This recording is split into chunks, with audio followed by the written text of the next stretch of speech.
साक्षी होकर अपने को देखने की कि हम कहाँ तक पुरुषार्थ करते हैं, चलते फिरते कर्म करते हैं, हम कहाँ तक बाप को याद करते हैं, इस शरीर से कभी भी तंग नहीं होने की, इस शरीर में ही जी करके बाप से पूरा पूरा वर्षा लेने की, स्वर्गवासी बनने के लिए इस लाइफ में पूरी पूरी स्टडी करने की, सुप्रीम टीचर परमपिता परमात्मा की हम आत्माओं के लिए आज की मुरली से शिक्षा। वरदाता परमपिता परमात्मा हम आत्माओं को वरदान देते हैं, त्रिकालदर्शी और साक्षी दृष्टा बनकर हर कर्म करो, तो हम कभी भी बंधनों में नहीं बंधेंगे, बल्कि बंधन मुक्त स्थिति का हम अनुभव करेंगे। तीनों कालों का अर्थात आदि मध्य अंत का ज्ञान स्पष्ट करके परमपिता परमात्मा हम आत्मा को समझ देते हैं कि कैसे हम आत्माएं इस चक्र में पाठ बजाते हैं,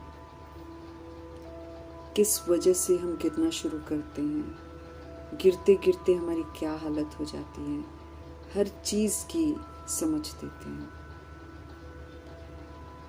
तो तीनों कालों को बुद्धि में रख कर अब हमें सोचने की, बोलने की, कर्म करने की विधि बताते हैं। अगर हम इस विधि से चलते हैं तो हम विकर्म करने से बच जाएंगे, क्योंकि तीनों कालों का ज्ञान स्पष्ट करके परमपिता परमात्मा हमको ये भी समझ देते हैं कि हमको क्या सोचना चाहिए, क्या बोलना चाहिए, क्या कर्म करना चाहिए। तो यदि त्रिकालदर्शी स्टेज पर स्थित होकर हम कर्म करेंगे, आदि मध्य अंत को बुद्धि में रख कर कर्म करेंगे, तो हमसे फिर कोई भी कर्म विकर्म बन ही नहीं सकता है। सदा हम फिर सुकर्म ही करेंगे, अच्छे कर्म करेंगे। ऐसे ही जब साक्षी दृष्टा बनेंगे, डिटैच होकर ड्रामा को देखेंगे, तो डिटैच होकर ड्रामा में पार्ट बजाएंगे, तो हर कर्म हम श्रेष्ठ करेंगे। क्योंकि साक्षी दृष्टा मतलब ये है कि डिटैच होकर अपने पार्ट को भी देखना, दूसरे के पार्ट को भी देखना, बातों को संभाल लेना और रिएक्ट रिजेक्ट नहीं करके, क्वेश्चन करेक्शन नहीं करके अपनी तरफ से श्रेष्ठता का सहयोग देना। तो जब साक्षी दृष्टा बनकर कर्म करेंगे तो हमारा कोई भी कर्म हमको बंधन में नहीं बांधेगा, फिर हम कर्म बंधनी आत्मा नहीं बनेंगे। कर्म का फल श्रेष्ठ होगा, क्योंकि विधि पूर्वक चल रहे हैं ना श्रीमद् प्रमाण। बाबा कहते चाहे कुछ भी हो, आपको साक्षी होकर देखना है, नॉलेजफुल होकर ड्रामा को देखना है, अपनी तरफ से आपको श्रेष्ठ पाठ बजाना है। तो कर्म का फल फिर श्रेष्ठ होता है। इसके कारण कर्म संबंध में आएंगे, कर्म बंधन में कभी नहीं आएंगे। दूसरों को जब हम सुख देते हैं या दूसरों के साथ अच्छा पाठ बजाते हैं तो हम संबंध में आते हैं। जब हम देह अभिमान के वशीभूत होकर कर्म करते हैं तो हम दुख पहुंचाते हैं, फिर हम बंधन में बंधते हैं। कर्म करते न्यारे और प्यारे रहेंगे अगर हम साक्षी दृष्टा होकर पाठ बजाते हैं। तो कर्म करेंगे लेकिन कर्म करते भी न्यारे और प्यारे रहेंगे, तो फिर अनेक आत्माओं के सामने फिर हम एग्जाम्पल रूप बनेंगे, अर्थात दृष्टांत बन जाएंगे। दृष्टांत रूप, प्रैक्टिकल रूप, बोलेंगे नहीं लेकिन करके दिखाएंगे, एग्जाम्पल बन जाएंगे। तो फिर लोगों के लिए भी एक क्या होता है ना, प्रेरणा हो जाती है कि भगवान की शिक्षाओं पर चलकर देखो ऐसे बनते हैं। तो इंस्पायरिंग वर्क जितने भी हैं वो बाबा हमको सिखाते हैं, ऐसे कर्म करने सिखाते हैं जिससे हम भी सुखी रहें, दूसरी सोल भी सुखी रहे, और फिर दूसरी सोल को उससे इंस्पिरेशन मिले। बुद्धि का योग फिर सबका परमपिता परमात्मा की तरफ ही जाता है। तो वरदाता परमपिता परमात्मा से मिला हुआ ये वरदान और स्वमान हमको फलीभूत करना है, प्रैक्टिकल में त्रिकालदर्शी और साक्षी दृष्टा बनकर हर कर्म करके अनुभव करना। अब हमें कर्म बंधनी आत्मा नहीं बनना है, अब हमें कोई भी कर्म नहीं करने हैं, तो फिर त्रिकालदर्शी और साक्षी दृष्टा बनना बहुत आवश्यक है।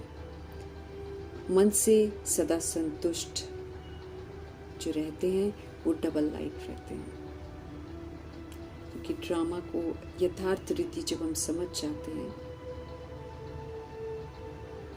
और परमात्मा से मिला हुआ संतुष्टता का वरदान जब स्वीकार कर लेते हैं और सभी आत्माओं के साथ संतुष्ट होकर उनको एक्सेप्ट करते हैं, शिकवा शिकायत नहीं करते हैं, तो हम सदा हल्के रहेंगे। किसी के साथ कोई हिसाब किताब नहीं बनेगा, क्योंकि असंतुष्ट रहने से फिर हम कार्मिक अकाउंट को बढ़ाते हैं।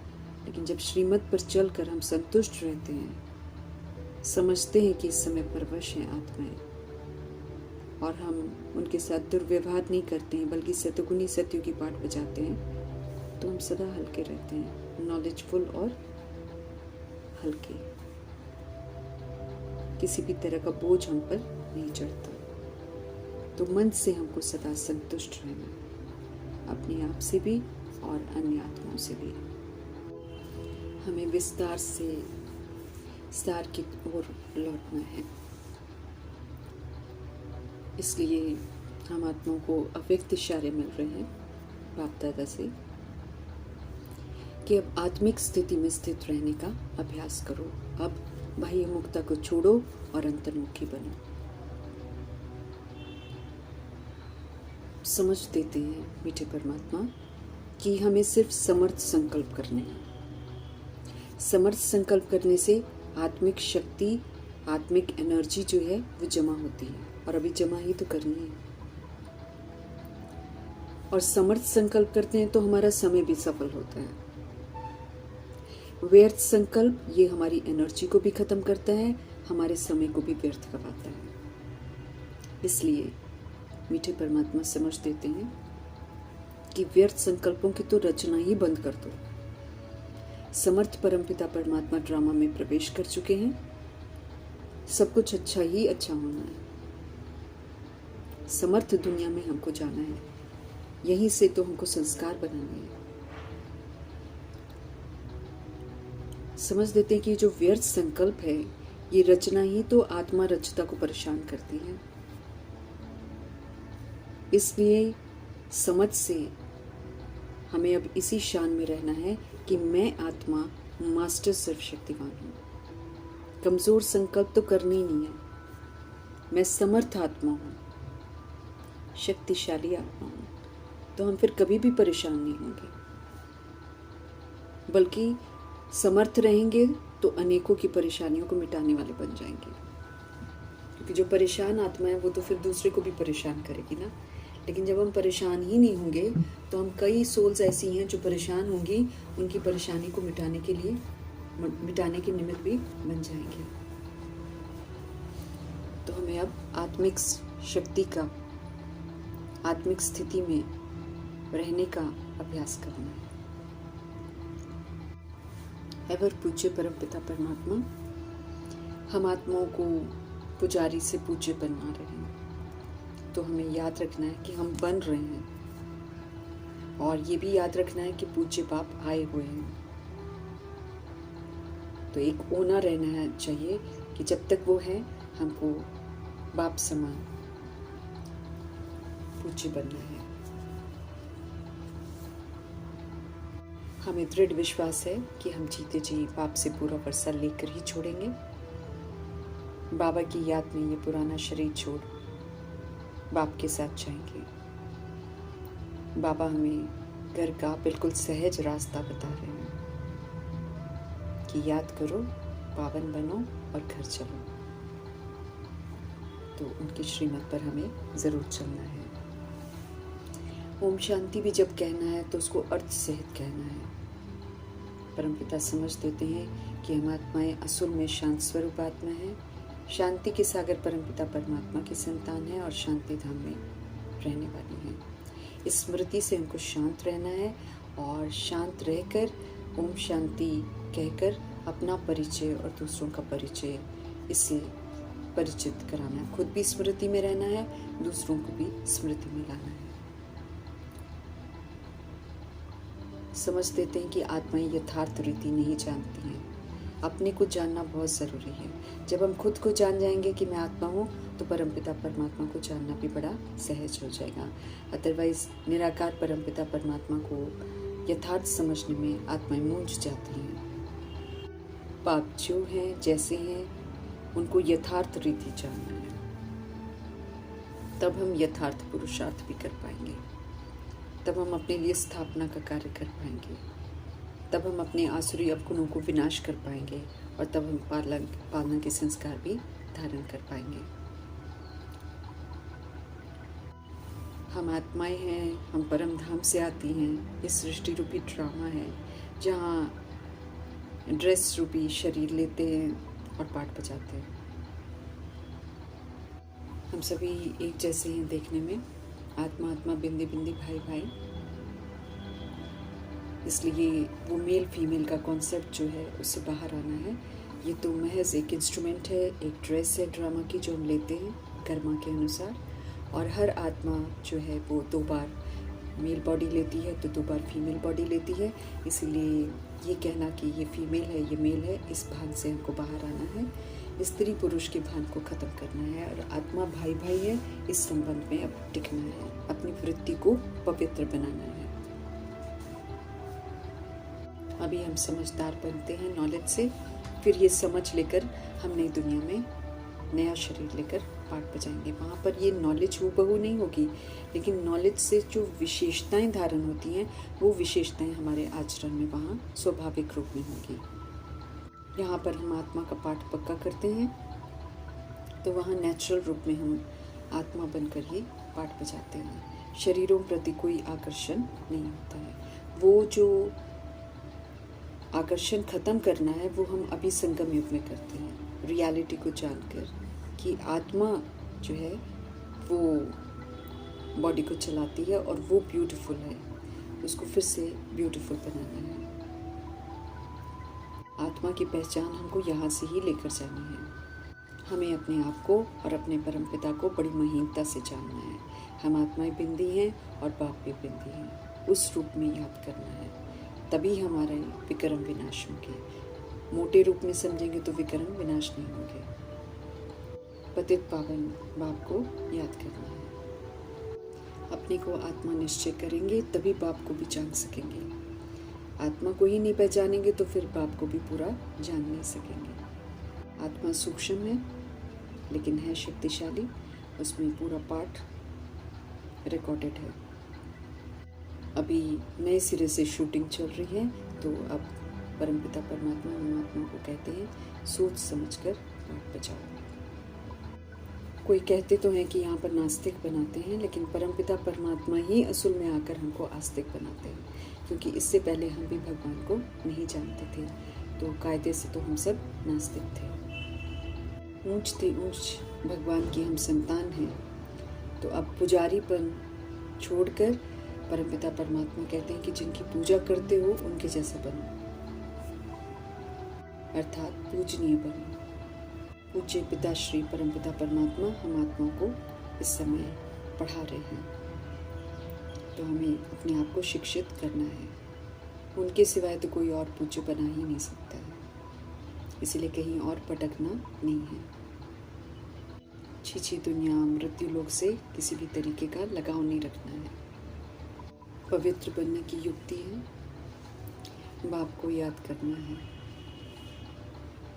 उन्हें याद करेंगे तो मन बुद्धि बिल्कुल कायदे से चलेंगे और समय रहते हम आत्माएं पुजारी से पूज्य बन जाएंगे। बाप द्वारा ही हम सारा सत्य जान पाते हैं। मनुष्य मत तो कभी भी हमको सही रास्ते पर लेकर नहीं जाते। वो खुद ही गुमराह है तो उनको कहाँ से सही रास्ता दिखाए। लेकिन राइटियस गॉड फादर आकर हमको राइटियस करना सिखाते हैं। नॉलेजफुल निराकार गॉड फादर आदि मध्य अंत का राज समझाते हैं। एक ही बार कल्प में परमपिता परमात्मा सृष्टि रूपी ड्रामा में प्रवेश करते हैं। तो जब तक वो ड्रामा में मौजूद हैं तब तक हम अपने आप को करेक्ट कर सकते हैं। हम आत्माओं के लिए पवित्रता के सागर परमपिता परमात्मा को पतित दुनिया में आना पड़ता है, तो हमें उनका पूरा रिकॉर्ड रखना है और अपने आप को पवित्र बनाना है। कल पहले भी उन्होंने बनाया था, अब पुनः बना रहे हैं। परमपिता परमात्मा इस समय हमको सच्चा ज्ञान दे रहे हैं, तो अपने अंदर सच्चाई और सफाई लानी है और फिर से हमको सच्चा बनना है। बुद्धि में ये सदा याद रहे कि हम सतयुगी स्वर्गवासी बन रहे हैं। याद रहने से फिर खुशी भी रहती है और स्टूडेंट लाइफ इंटरेस्टिंग रहती है, क्योंकि फिर हम निरंतर पढ़ते हैं, पुरुषार्थ करते हैं, आने वाले पेपर्स को पास करते हैं, ज्ञान रत्नों से खेल कर परिस्थितियों को पार करते हैं। तो फिर इस विधि से चलते हैं तो सदा खुश रहते हैं। ये खुशी जो है स्थायी रहनी चाहिए जब तक हमारी पढ़ाई पूरी हो। स्मृति दिलाते हैं कि विनाश के लिए सामग्री तो तैयार हो रही है, इसलिए आग ज़रूर लगनी है, पुरानी दुनिया का विनाश ज़रूर होना है, लेकिन उससे पहले हमें अपने आप को पावन बना लेना है, खजानों से भरपूर हो जाना है, संपन्न हो जाना है, क्योंकि फिर हमें सेवाओं पर हाजिर होना है। कल पहले भी लड़ाई लगी थी, कल पहले भी विनाश हुआ था, कल पहले भी बॉम्ब्स बने थे और फिर यूज़ हुए थे, अभी पुनः यूज़ होने हैं। परमपिता परमात्मा किसी के भी कर्मा में हस्तक्षेप नहीं करते हैं, ये हमको सदा याद रखना है। नहीं तो कई लोग सोचते हैं कि भगवान क्यों नहीं रोक देते हैं। भगवान हमें सुधार देते हैं, सुधरने की विधि बताते हैं, लेकिन बाकी हमारे कर्मों में हस्तक्षेप कभी नहीं करते हैं। उसमें अगर हम मनमानी करते हैं तो फिर हम उसके लिए खुद ही जिम्मेवार रहते हैं। सभी को ये परमात्म संदेश ज़रूर देना है कि भगवान आए हुए हैं और सबको वापस ले जाना है। सब पुकार रहे हैं, पतित पावन आओ। तो परमपिता परमात्मा इस समय छीछी दुनिया से सभी आत्माओं को वापस घर लेकर जाएंगे। दोनों पावन दुनिया मुक्ति धाम और जीवन मुक्ति धाम में जाना है। जीवन मुक्ति धाम के लिए फिर हमको क्वालिफाई करना है, सर्वगुणों से संपन्न, संपूर्ण, निर्विकारी, 16 कला संपूर्ण बनना है। सभी आत्माओं को पवित्र बनकर मुक्ति धाम जाना है। ये दुख धाम विनाश हो जाएगा, इसीलिए संदेश सभी को देना है। इस मृत्यु लोक से दिल नहीं लगानी है, बल्कि अमर लोक में जाने की तैयारी करनी है। अमर लोक की स्थापना हो रही है, तो इस स्थापना में हमको मददगार करना है। हमें काल पर जीत प्राप्त करनी है। जो भी होना है वो 100% सर्टेन है, इसलिए किसी तरह का संशय न करके श्रीमत पर चलकर उत्तम पुरुषार्थ करना है। अपनी आत्मा को हमें योग बल के साथ पवित्र बनाना है। जितना याद करेंगे उतना योग बल इकट्ठा होता जाएगा, उतना विक्रम विनाश होते जाएंगे, नया कोई पाप कर्म नहीं होगा। मीठे परमात्मा को शिकायत है कि बच्चे इतना भी याद नहीं रखते हैं। बाप से वर्षा, बाप से राजाई लेने में मेहनत तो करनी है, जितना हो सके उनकी याद में रहना है और फिर चेक करना है कि हम कितना समय याद रहते हैं। पोता मेल रखना है। मन मना भव का मंत्र जो है वो अमल में लाना है। मन सदा प्रभु में लगा रहे। इस देह के झूठे अभिमान को छोड़ देना है। हम सब आत्माएं हैं, शरीर तो हमारा रथ है, इससे काम लेना होता है।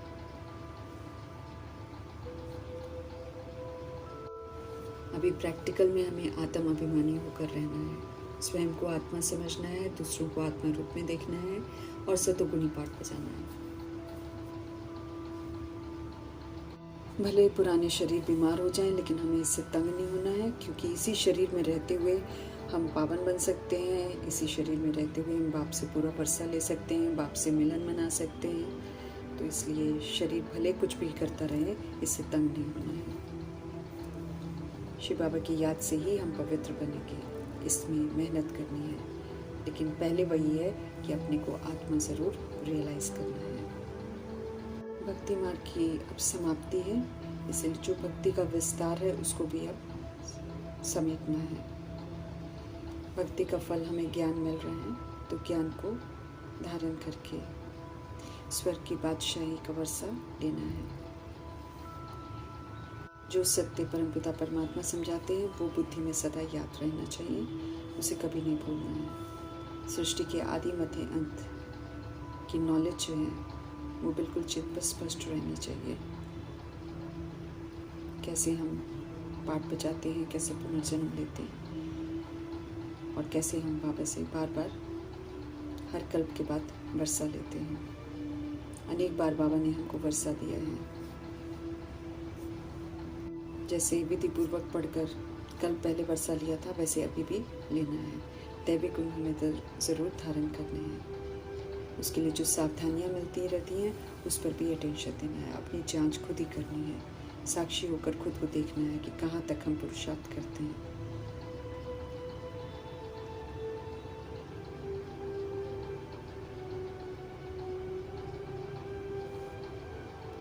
परमात्म युक्तियाँ अपनाकर प्रबंध ज़रूर करना है, ताकि सबको पता चल जाए कि भगवान पापा आए हुए हैं और हर आत्मा अज्ञानता की नींद से जागे और अपने परमपिता परमात्मा से अपना वर्षा ले ले। ऊंचते ऊंच भगवान शिव हैं, जो वो कहते हैं वही करना है। चलते फिरते एक परमपिता परमात्मा की याद में रहकर अपने सिर से सारे बोझे उतारने हैं, सिवाय याद करने के और कोई तकलीफ हमें परमपिता परमात्मा नहीं देते हैं। वर्षा लेने का जो सहज रास्ता वो बताते हैं, उसी रास्ते पर चलना है। अभी समझ से याद करना है। हमें हर बात की अभी समझ मिल गई है, तो जब समझ से याद करते हैं तो देह का भान बीच में नहीं होता है, तब हमारे विक्रम विनाश होते हैं। ब्रह्मापुरी में रहकर विष्णुपुरी में जाने की तैयारी करनी है। धारण करने में ब्रह्मा बाप समान अर्जुन बनना है। इस एक अंतिम जन्म में पवित्र बनने से हम पवित्र दुनिया के मालिक बनेंगे। तो जिस्मानी वृत्ति को बदलना है, अब रूहानी वृत्ति को धारण करना है और फिर आत्मा का पाठ पक्का करते करते सतगुणी सत्यु की पाठ बजाते बजाते कर्मातीत अवस्था को पाना है। किसी भी तरीके का हमारा कहीं भी कार्मिक बंधन ना हो। कर्मातीत अवस्था बनाकर फिर शरीर छोड़ना है। चाहे कुछ भी हो जाए, लड़ाई लग जाए, लेकिन हमें सदा एक बाप की ही याद में रहना है। ऐसी मेहनत करनी है कि लड़ाई का प्रभाव, मारपीट का प्रभाव हम पर न पड़े। हम निरंतर प्रभु जी की यादों में रहें। हर तरह से हम आत्मा को सुरक्षित करने वाले, सचेत करने वाले परमपिता परमात्मा जी का धन्यवाद करते हुए ओम शांति।